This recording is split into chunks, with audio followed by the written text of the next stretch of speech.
Terjadi kerusakan sambungan pipa utama milik PDAM yang berada di Intek Pelitasari yang mengharuskan perbaikan. Tim teknis dan lapangan PDAM Muara Enim segera melakukan penggalian untuk memperbaiki kerusakan.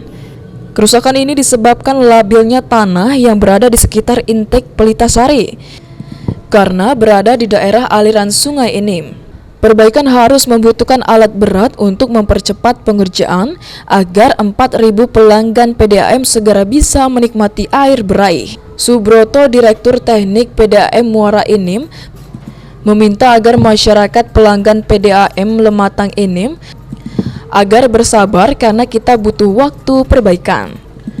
PDAM berjanji besok tidak ada lagi permasalahan untuk penyaluran air bersih. Kerusakan pipa ini dikarenakan kontur tanah yang labil hingga menekan sambungan pipa hingga mengalami kebocoran. Sebelum melakukan perbaikan, flank tim harus membersihkan tampungan air agar mempermudah perbaikan jika dibutuhkan waktu agar pengerjaan maksimal. Lakukan penggalian, kemudian kita sudah membuka flank soketnya, sambungan. Ini sedang kita upayakan segera dapat selesai, Pak. Lebih kurang sekitar 4.000 SR pelanggan, Pak. Kejadian ini di luar rencana kita, Pak. Kan adanya pergerakan tanah yang akibat erosi, Pak, tanah.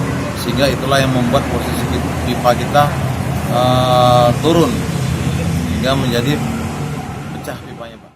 Karena kerusakan ini merupakan musibah atau eksiden, pihak PDAM Muara Enim sudah memberikan informasi kepada pelanggan melalui media sosial agar masyarakat memaklumi. Hari ini flank soket pipa sudah diperbaiki, selanjutnya tinggal melakukan pengoperasian dan pembenahan. Besok, 4.000 pelanggan di Kecamatan Muara Enim sudah bisa menikmati air bersih kembali.